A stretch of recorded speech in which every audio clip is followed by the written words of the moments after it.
Shalom para hadirin sekalian, para Civitas Akademika Sekolah Tinggi Agama Kristen Arasta Marsoe, Stakas, para tamu undangan, para wisudawan wisudawati yang berbahagia pada saat ini. Saya akan menyampaikan orasi ilmiah yang berjudul Bekerja Memberi Buah, memahami metamisio berdasarkan Filipi 1 ayat 22. Tema ini sudah pernah disampaikan oleh Pendeta Dr. Matius Mangentang dengan beberapa poin dari metamisio, tapi di kesempatan kali ini saya akan menambahkan beberapa poin dari apa yang sudah disampaikan oleh beliau di beberapa cabang setia di seluruh Indonesia. Saya akan bacakan teks Filipi 1 ayat 22. Tetapi jika aku harus hidup di dunia ini, itu berarti bagiku bekerja memberi buah. Jadi mana yang harus kupilih, aku tidak tahu. Hadirin yang berbahagia, kita patut bersyukur bahwa Tuhan masih memberikan kita kesempatan di saat ini untuk dapat menghadiri wisuda kelima Sekolah Tinggi Agama Kristen Arasta Marsoe, sehingga kita juga melihat bahwa para wisudawan wisudawati yang nanti akan menunjukkan kapabilitas dan juga integritas mereka dalam melayani masyarakat, melayani gereja, dan berbagai instansi yang lain.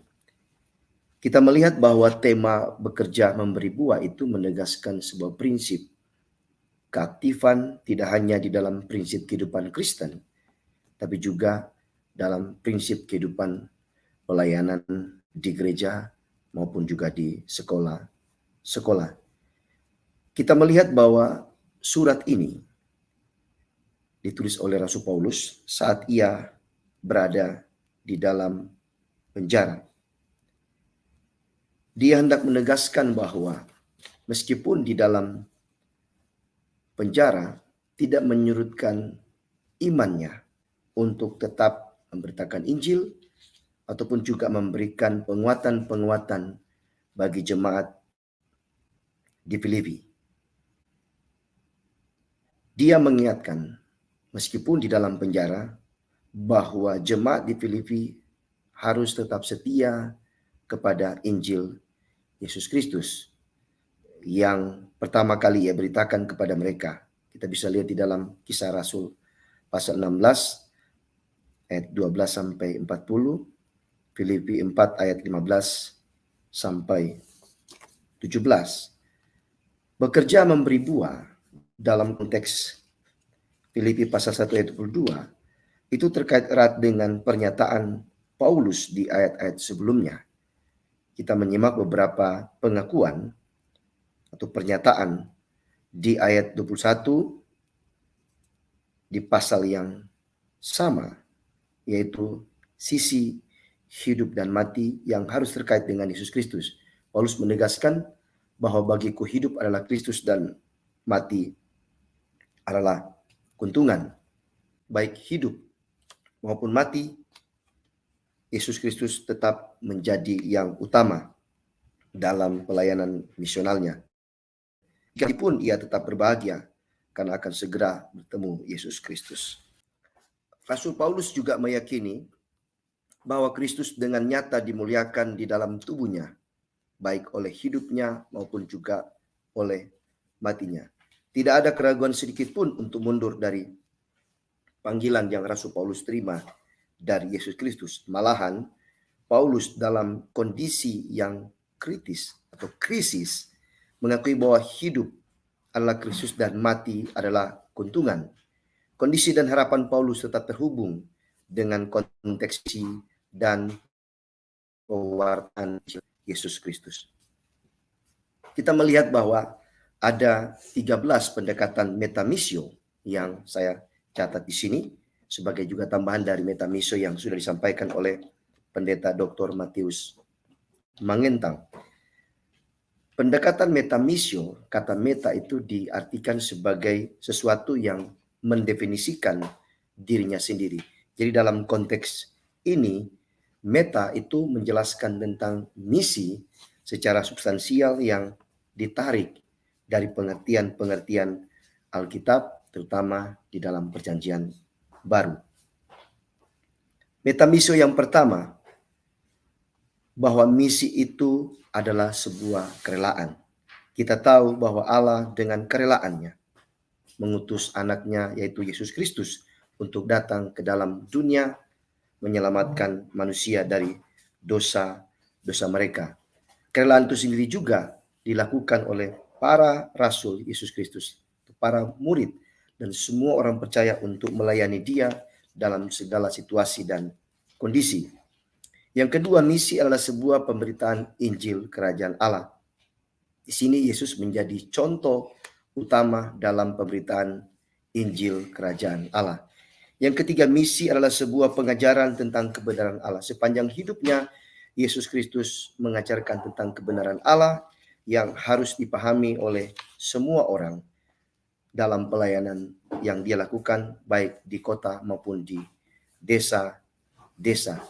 Yang keempat, misi adalah demonstrasi kuasa Allah di dalam Kristus Yesus. Sebagaimana Yesus melenyapkan segala penyakit, demikian juga para rasul Yesus Kristus mendemonstrasikan kuasa Allah. Tidak hanya di zaman mereka, bahkan sampai sekarang ini, demonstrasi kuasa Allah itu terus dilakukan oleh semua orang yang percaya kepada Yesus Kristus. Yang kelima, misi adalah panggilan untuk menjadi penjala manusia. Yesus telah mengatakan kepada para muridnya di awal pelayanannya, "Mari ikutlah aku dan kamu akan kujadikan penjala manusia." Artinya mereka diubah statusnya dari penjala ikan menjadi penjala manusia. Konteks inilah yang dilakukan oleh para wisudawan, wisudawati di semua sekolah STT, lulusan sarjana teologi ataupun juga sarjana pendidikan, itu harus menjadi penjala manusia, harus menjadi garam dan terang dunia sebagai bentuk tanggung jawab iman hadapan Kristus. Yang keenam, misi adalah konfirmasi identitas orang percaya sebagai garam dan terang dunia. Yesus sendiri mengatakan, "Kamu adalah garam dan terang dunia." Itu sebabnya semua orang Kristen, para wisudawan wisudawati yang nanti akan melihat dunia di mana dia akan bekerja dan melayani, harus menjaga identitas itu, menjadi garam dan terang dunia untuk tetap setia melayani Yesus Kristus. Yang ketujuh, misi adalah sebuah panggilan untuk tetap setia. Kita yang melayani Kristus harus tetap setia hingga akhir hayat. Yang kedelapan, misi adalah sebuah kuasa yang membangkitkan atau menghidupkan. Yesus Kristus telah membuktikan kuasanya untuk membangkitkan ataupun juga menghidupkan orang-orang mati. Tapi di aspek lain, misi adalah sebuah kuasa untuk membangkitkan semangat, untuk membangkitkan mereka yang tidur dari keterpurukan, dan juga menghidupkan sebuah kehidupan yang mati menjadi hidup kembali, hidup dalam sukacita bersama dengan Yesus Kristus. Yang kesembilan, misi adalah sebuah panggilan untuk melayani. Kita tahu bahwa semua lulusan sekolah tinggi agama Kristen ataupun juga sekolah tinggi teologi harus terpanggil untuk melayani, tidak hanya melayani di gereja, juga melayani di sekolah, melayani di berbagai instansi pemerintah dan di organisasi-organisasi yang lain. Kesepuluh, misi adalah sebuah penegasan bahwa kita adalah anak-anak Allah. Sebagai anak-anak Allah, kita harus hidup dalam terang, hidup dalam kebenaran, hidup berdasarkan Injil Yesus Kristus. Yang ke-11, misi adalah sebuah panggilan untuk menderita. Orang-orang Kristen yang percaya kepada Yesus Kristus harus siap menderita dimanapun ia melayani ataupun juga bekerja. Menderita bukan karena kejahatan, tapi menderita karena sebuah kebenaran yang diimani. Dan yang terakhir, yang ke-13, misi adalah sebuah proses menuju kemuliaan. Kita tahu bahwa semua orang yang percaya akan menerima kemuliaan yang Tuhan sediakan bagi mereka yang mengasihinya. Yesus sendiri telah menyatakan kemuliaannya bagi dunia yang berdosa, dan dia juga menyatakan bahwa mereka yang setia, mereka yang percaya akan menerima kemuliaan yang ia janjikan. Hidup dalam misi Tuhan adalah suatu sukacita, dalam pengertian bahwa para wisudawan, wisudawati harus bersukacita untuk tampil bersinar di masyarakat, tampil bersinar di gereja, tampil bersinar dimanapun, agar nama Kristus dipuji dan dimuliakan. Para wisudawan dan wisudawati yang berbahagia, kalian akan diperhadapkan dengan banyak tantangan di dalam kehidupan ini. Tetapi yakinlah bahwa hidup bersama dengan Kristus Yesus, meskipun ada suka duka, ada penderitaan, ada tekanan, ada tantangan, tapi kuasa Kristus akan senantiasa menguatkan, menghidupkan kembali semangat kita, dan juga memampukan kita untuk bekerja dan melayani Dia.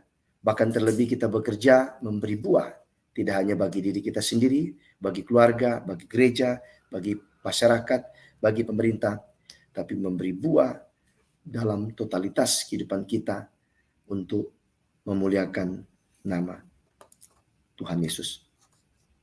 Metamisio menjadi bagian dalam hidup semua orang yang percaya.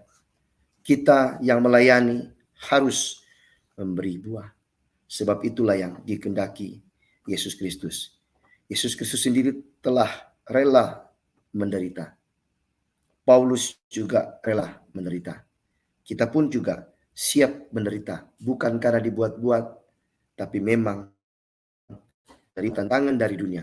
Tapi ingatlah, Yesus Kristus telah menyatakan bahwa jikalau dunia membenci kamu, ingatlah bahwa Dia terlebih dahulu membenci aku.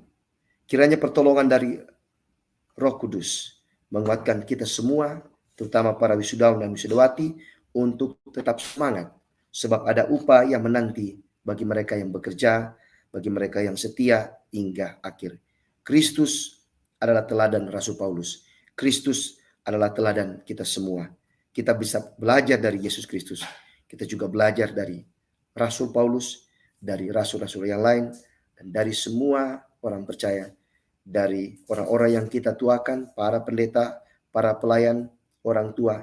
Kita dapat belajar dari mereka untuk menghasilkan buah-buah kehidupan yang manis, sebagaimana yang Tuhan Yesus kehendaki. Shalom, Tuhan Yesus memberkati kita semua.